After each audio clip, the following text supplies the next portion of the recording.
Araw-araw ka rin ba nakikipag-abulan sa oras papasok sa trabaho? At pagdating sa workplace, busy magtrabaho ng 9 to 5. At dahil sa hirap mag-commute at traffic na uwian, yung 8 hours mo plus 3 hours o mahigit pa. And repeat. Ganito lagi araw-araw. Lumipas at tumatakbo ang oras na hindi mo napapansin. Hanggang isang araw, na-realize mo, papalapit ka na pala sa retirement mo. Pero nung i-check mo yung savings, ang liit pa rin ng balanse. Meron ka namang naipon. Utang nga lang. Ang saklap, di ba? Alam mo, hindi lang naman ikaw nakakaranas ito. Ang totoo, marami sa mga Pilipino ang ganito ang sitwasyon. Kabilang din ako sa mga Pilipinong ito noon. Isa akong accountant at trabaho ko na palaging i-analyze at reviewin ang finances ng company namin. Pero pagdating sa aking personal finance, hindi ko man lang ito na-review agad para nakapagplano ng maaga at tama. Hanggang sa nabasa ko sa libro ng The Secret to Saving and Building Your Future, ang sabi dito, when it comes to securing and saving their future, many good people fail. Many hardworking people fail. Many smart people fail. Many young people fail. Many old people fail. Many teachers fail. Many engineers and doctors fail. Many end up retiring without enough savings. And these people don't set out to fail. They do because they fail to plan and manage their personal finances. They lack financial education. Narealize ko, oo nga, iyon yung kulang. Kaya kahit anong laki na sweldo ko, kung hindi ko naman alam kung paano ko aalagaan at palalaguin ang pinaghirapan ko, palagi lang ako mabibigo na ma-achieve yung mga pangarap ko. Kaya naman isang bagay na dapat nating matutunan ay kung anong makakatulong sa atin para mapagandaan ang ating retirement. Ito ay kung paano ang pera naman natin ang ating pagtatrabahuhin. Kung paano? Tara, alamin natin.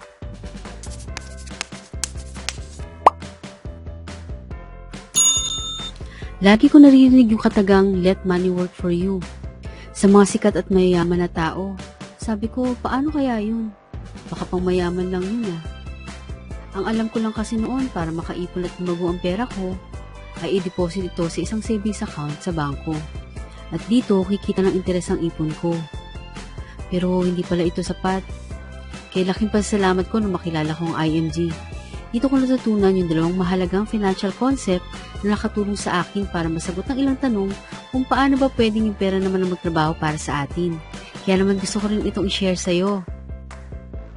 Ito yung tungkol sa financial concept na tinatawag na Law of Compounding Interest at Rule of 72. Bago ka pa mapakamot ng ulo, uunahan na kita. Simple lang naman itong unawain. Kailangan lang natin ng konting tiyaga.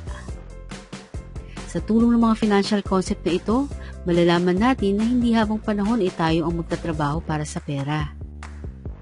Pwedeng ang pera naman ang ating pagtrabahuhin.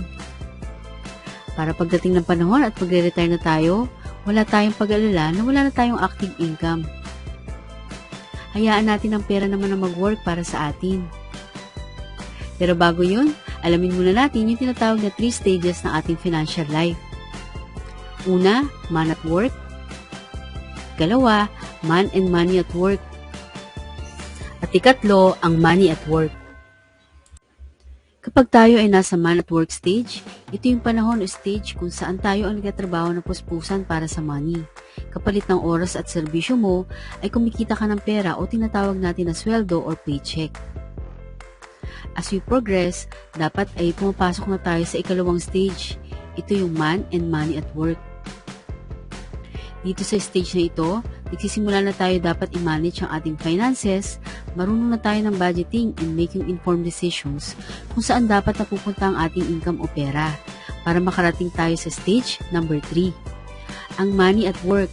Dito sa stage na ito, nagsisimula yung tinatawag na financial freedom. Dito yung money na ang nagtatrabaho para sa atin. Meaning, yung pinaghirapan natin nung tayo ay nag-work at inipon natin ng tama, ay siya na nagbubunga ngayon.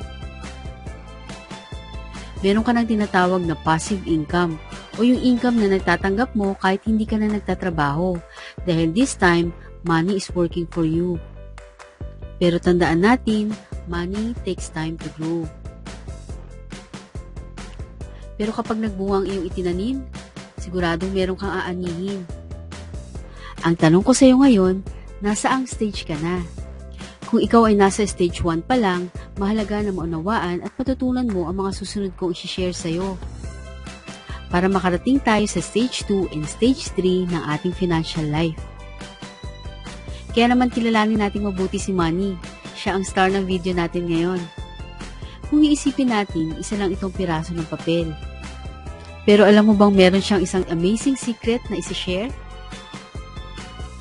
Hindi ito magic trick ha na bigla siyang dodoble ng mabilis. Ang magic na tinutukoy natin dito ay yung magic of compound interest. Imaginein mo na may pera ka at iniipon mo ito sa isang special na savings account na nagbibigay sa iyo ng dagdag na pera as reward sa pag-iipon mo. Ang dagdag na pera na ito ay tinatawag na interest. Ngayon, narito kung paano nagaganap ang magic ng compound interest. Halimbawa, nag-umpisa ka mag-ipon ng 100 pesos sa iyong special savings account. At ito'y nagkakaroon ng dagdag 10% na interest kada taon. Kaya sa unang taon ay nakakuha ka ng 10 pesos. 10% ng 100 pesos ay 10 pesos. Sa halip na kunin mo ang karagdagang 10 pesos na ito, ay inilagay at idinagdag mo pa rin ito sa iyong special savings account kasabang iyong 100 pesos.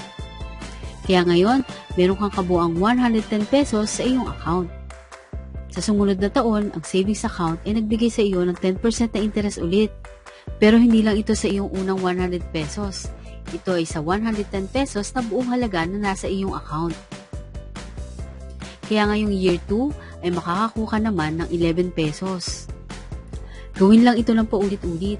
Patuloy mong ina-add yung interest na ito pabalik sa iyong account taon-taon at patuloy itong lumalaki dahil kumikita ka ng interest sa interest na kinita mo na dati. Sa paglipas ng panahon, ito ay nagpapabilis ng paglago ng iyong pera. Ito ang ibig sabihin ng mga tao kapag sila ay nagsasalita tungkol sa magic ng compound interest. Ito ay tumutulong sa iyong pera na lumago at habang mas tumatagal mo itong iniwan sa iyong savings account, mas mabilis itong lumalago. Kaya't magandang idea na mag-ipon ng pera at hayaan itong mag-compound o magtrabaho para sa atin. Hindi mo namamalayan, ang ipon mo ay dumodoble na. Pero paano ba natin malalaman kung kailan magiging doble ang ipon natin? Kaya mahalaga din natin matutunan ang isa pang financial concept na tinatawag na Rule of 72. Ang Rule of 72 ay tutulong naman sa iyo na malaman kung kailan magiging doble ang iyong perang inipon at invest. Narito kung paano ito gumagana. Una, tandaan mo ang numero na 72 at ang annual interest rate na nakukuha mo. I-divide mo ang 72 sa interest rate na iyon. Ang makukuha nating sagot ay ang taon kung kailan dodoble ang ating ipon. Halimbawa, isipin mo kung ikaw ay nagsisave sa bangko. Magkano ang interest na nakukuha mo? Kailan kaya dodoble ang ipon natin sa bangko? Subukan natin gamitin ang Rule of 72. Halimbawa, yung interest na binibigay sa iyo ng bangko ay sabihin nating 1%. At nagsimula ka mag-save ng 10,000 pesos sa bangko sa edad na 20 years old. Gamit ang Rule of 72, ang sabi sa formula, 72 divided by the interest na nakukuha natin. So, example natin ay 1%, kaya 72 divided by 1 kasi 1% na interest mula sa bangko. Ang makukuha nating sagot ay 72 or 72 years. Ibig sabihin, 72 years pa ang aabutin bago dumoble ang pera na isinave natin sa bangko kung 1% lang natatanggap nating interest. Kaya kung nagsimula ka ng 20 years old, naku, 92 years old ka na bago pa maging 20,000 ang pera mo. Ang tanong, mahintay ba natin yun? Isa pang halimbawa para mas maunawaan natin ang Rule of 72 ay ang kwento ni Juana at Maria. Sabay silang nag-invest ng 100,000 pesos sa edad na 29 years old, pero sa investment na may magkaibang interes. Si Juana ay nakakita ng investment na may 4%, at si Maria naman ay may 12% interest. Kapag ginamit natin ang rule of 72, 72 divided by 4, ang makukuha natin ay 18 years. 72 divided by 12, ang makukuha natin ay 6 years. Kaya si Juana, dumodoble ang kanyang investment kada 18 taon or 18 years. Samantala si Maria, dahil alam niya ang rule of 72, dumodoble ang kanyang investment ng mas mabilis kaysa kay Juana. Ito ay kada 6 years. Kaya naman pagdating nila pareho sa edad na 65 years old, kahit nagsimula sila sa parehong edad at talaga ng inipon, 16 times ang higit na naging ipon ni Maria kumpara sa kinalabasan ng ipon ni Juana. Ang sabi nga, people who don't understand how money works, they end up working for money. And people who understand how money works, they let money work for them. Tandaan natin na ang money o pera ay hindi lang isang simpleng papel. Isa itong tool na dapat alam natin kung paano gamitin at pahalagahan ng tama. Pwede mong isipin na every time nakakatanggap ka ng iyong income, ay may bago kang hinahire ng money employee sa iyong sariling company. At ang best thing sa money ay pwede itong magtrabaho para sa iyo ng 24 hours and even can work for generations. Hindi ba amazing? Pero para magawa yon, una, educate yourself. Make wise choices and watch it work for you. Ang sabi nga ni Warren Buffett, if you don't find a way to make money while you sleep, you will work until you die. See you again sa mga susunod nating mga videos. Kung marami kang natutunan sa ating video ngayon, mag-comment ka lang ng yes sa comment section below. Huwag mo na rin kalimutan mag-like, mag-subscribe, i-share mo na rin itong ating video. At i-click ang notification bell para ma-update kita sa mga susunod pa nating videos. Lagi mo lang tatandaan, kapag may gusto tayong ma-achieve sa buhay, laging may peraan. Thank you for watching!